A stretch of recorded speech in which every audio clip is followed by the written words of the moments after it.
Afternoon prime time Pakistan से बड़ी खबर है। बुलेटिन की शुरुआत उसी खबर से करेंगे। पाकिस्तान में चीन और तुर्की की सैन्य गतिविधियों की अब हलचल बढ़ गई है। 60 घंटे में पाकिस्तानी एयरबेस पर कई सैन्य उड़ानों के आने जाने की खबर आ रही है। चीन के सैन्य विमान नूर खान और मसरूर एयरबेस पर दिखाई दे रहे हैं। तुर्की के सैन्य ट्रांसपोर्ट विमानों को भी ट्रैक किए जाने का दावा है और ये गतिविधि असामान्य बताई जा रही है। भारतीय एजेंसियों की पैनी नजर है इस पर। पाकिस्तान में ड्रोन, हथियार या रक्षा उपकरण पहुंचने की आशंका जताई जा रही है। तस्वीर हम आपको दिखा रहे हैं। एयर ट्रैफिक ये बता रहा है कि टर्की और चाइना से बड़े पैमाने पर सैन्य विमान पाकिस्तान के मुख्तलिफ एयरपोर्ट्स पर लैंड कर रहे हैं और इसमें हथियार और ड्रोन्स मंगाए जाने की आशंका जताई जा रही है। पाकिस्तान में चीन और तुर्की की बढ़ती सैन्य गतिविधियों को लेकर भारत की सुरक्षा एजेंसियां सतर्क हैं। जी हां, रिपोर्ट बता रही है कि पिछले करीब 60 घंटे के दौरान चीनी और टर्की के सैन्य परिवहन विमानों ने पाकिस्तान के अलग अलग एयरबेस के कई उड़ानें भरी हैं। रिपोर्ट में दावा किया गया है कि चीनी सैन्य विमान रावलपिंडी के पास नूर खान बेस और कराची के मसरूर एयरपोर्ट पर देखे गए हैं। इसके अलावा टर्की के सैन्य ट्रांसपोर्ट विमानों को भी ट्रैक किया जा रहा है। पाकिस्तान में चीन और टर्की की इस असामान्य सैन्य आवाजाही ऐसे वक्त में हो रही है जब दोनों देशों के बीच सैन्य समर्थन दिए जाने को लेकर लगातार चर्चा हो रही है। रिपोर्ट्स के मुताबिक भारतीय सुरक्षा सूत्र इन गतिविधियों पर लगातार नजर रखे, उन्हें ट्रैक कर रहे हैं। सबसे बड़ा सवाल यही है दर्शकों कि आखिर इन सैन्य विमानों के जरिए पाकिस्तान में क्या पहुंचाया जा रहा है। क्या ड्रोन, हथियार या दूसरे रक्षा उपकरण दर्शकों पाकिस्तान भेजे जा रहे हैं? इसको लेकर अभी स्थिति पूरी तरह से क्लियर नहीं है। हालांकि लगातार सैन्य परिवहन विमानों की आवाजाही ने सुरक्षा एजेंसियों की चिंता जरूर बढ़ाई है। तस्वीर हम आपको दिखा रहे हैं।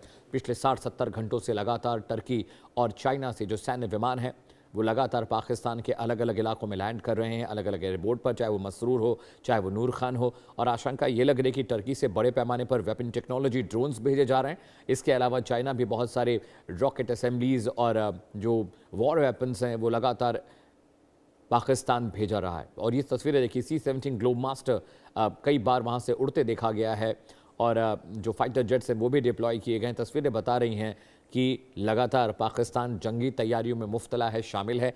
अब ये डर किस बात का है? क्या उन्हें लग रहा है कि भारत एक बार फिर से ऑपरेशन सिंदूर पार्ट 2 करने जा रहा है उनके ऊपर? क्योंकि राजनाथ सिंह ने कहा था, जो कि रक्षा मंत्री हैं राष्ट्र के, उन्होंने कहा था कि ऑपरेशन सिंदूर अभी भी लगातार जारी है, वो ख़त्म नहीं हुआ है।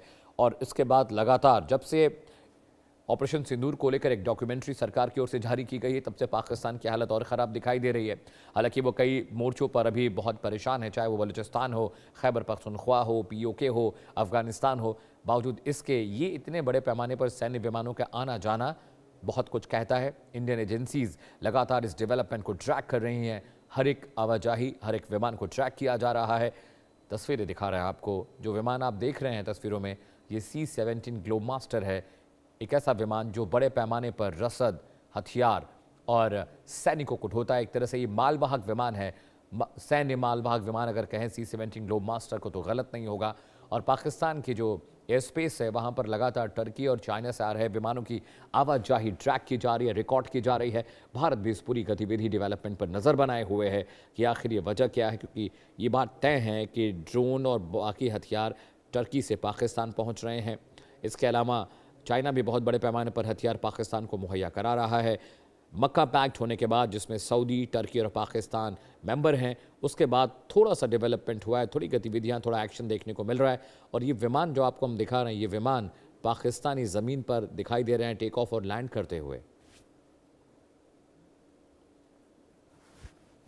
जी हाँ, ये तस्वीरें देखिए। पाकिस्तान के स्पेस में चाइना और टर्की से सैन्य विमानों की आवाजाही गतिविधियां बहुत तेज़ी से बढ़ी हैं। पिछले 70 घंटों की बात करें तो बड़े पैमाने पर कई राउंड्स विमान वहां पर आए हैं, गए हैं। ऐसे में देखने वाली बात यह है कि आखिर ये जो डेवलपमेंट हो रहे हैं इसके पीछे की वजूहात क्या है, रीजंस क्या हैं। क्योंकि अगर ऐसा है तो ये बहुत इंपॉर्टेंट और बहुत क्रूशल डेवलपमेंट है कि पाकिस्तान हथियार बड़े पैमाने पर जमा कर रहा है, साजो सामान लगातार चाइना और टर्की से पहुंच रहे हैं। ऐसे में ये सोचने वाली बात है कि क्या पाकिस्तान को ये डर सता रहा है कि भारत एक बार फिर से उन पर सर्जिकल स्ट्राइक करने वाला है, भारत एक बार फिर से POK में चल रहे आतंकी लॉन्चिंग पैड्स को निशाना बनाने वाला है, भारत फिर से उन इलाकों में हमला करेगा जहां पर आतंकवादी गतिविधियां चरम पर पहुंच गई हैं और उनको सबसे ज़्यादा खतरा भारत की ओर से है। जी हाँ, अजय जांड्याल ज़्यादा जानकारी के साथ जुड़े हैं। अजय, पिछले 60-70 घंटों का एयर स्पेस जो ट्रैफिक है पाकिस्तान का, वो ये बता रहा है कि टर्की और चाइना से बड़े पैमाने पर मालवाहक सैन्य विमान टेक ऑफ और लैंड कर रहे हैं। क्या पाकिस्तान को लग रहा है कि ऑपरेशन सिंदूर होने वाला है, इसीलिए हथियार जमा कर रहे हैं?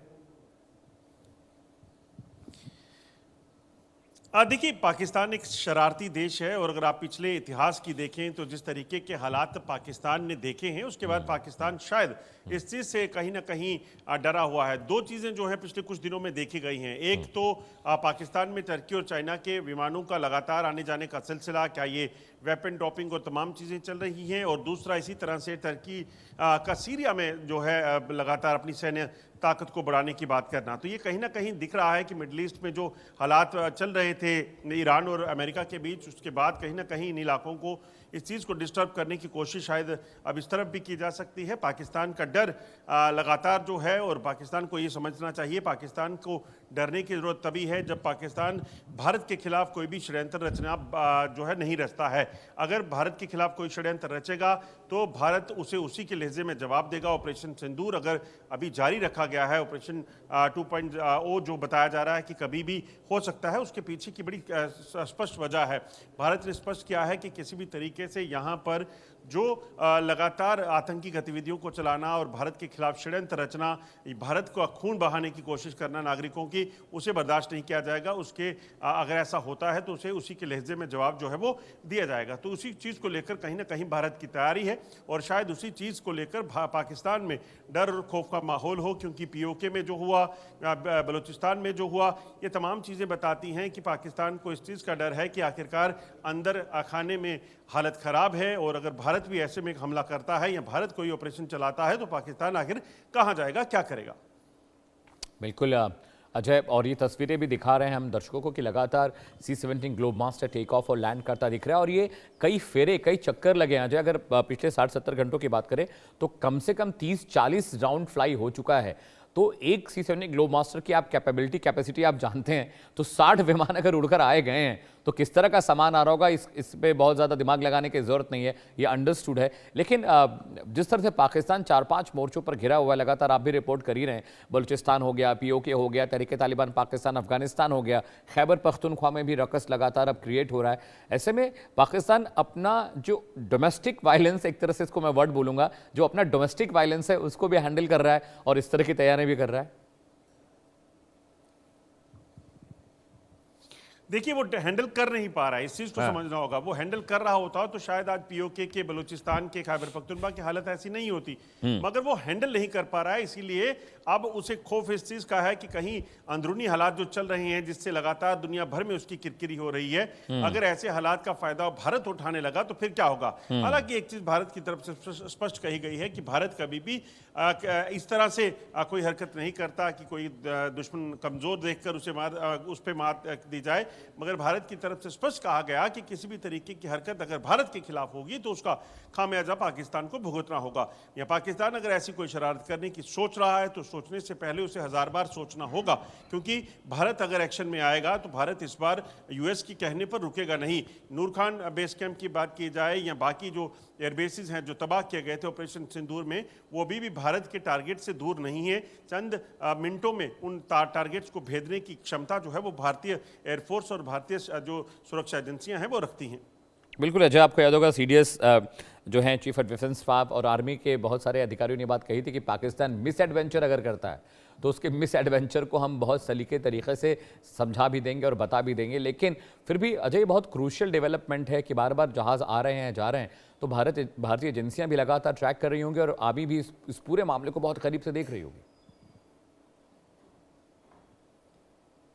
देखिए, बिल्कुल भारतीय सुरक्षा एजेंसियां और खुफिया जो तंत्र है वो लगातार एक्टिव है और इस चीज़ को देख रहा है कि आखिरकार पाकिस्तान क्या जो है वो शरारत करने में लगा हुआ है। और ऐसे में अगर चीन या फिर तुर्की अगर पाकिस्तान को इस तरह की चीज़ों के लिए मदद देता है तो फिर उसे ये देखना होगा कि आखिरकार वो क्या चाहता है। अगर भारत के खिलाफ जंग चाहता है तो जंग के लिए भारत ने कभी ना नहीं की, और पाकिस्तान तो खासतौर पे खुद भुगत चुका है भारत के खिलाफ जंग लड़कर, एक बार नहीं, 2 बार नहीं, कई बार, और खासतौर पे ताज़ा मामला ऑपरेशन सिंदूर का है। तो ऐसे में कहीं ना कहीं भारतीय सुरक्षा एजेंसियों की तरफ से भी कोई किसी तरह की कोई कोताही नहीं बरती जाएगी और वो लगातार अलर्ट हैं, इस चीज़ को देख रही हैं कि पाकिस्तान आखिर चाहता क्या है। क्या पाकिस्तान अपने ही इलाके में जो एयर स्ट्राइक्स कर रहा था उस चीज़ को और बढ़ाना चाहता है, इसलिए हथियारों की प्रोक्योरमेंट चल रही है, है, या फिर पाकिस्तान को इस चीज़ का डर है कि भारत अब आत्मनिर्भर हो चुका है, ऐसे में वो पहले ही चीन और कहीं ना कहीं तुर्की से इस तरह के हथियार या बाकी चीज़ें लेकर अपने आप को सक्षम बनाना चाहता है कि अगर कभी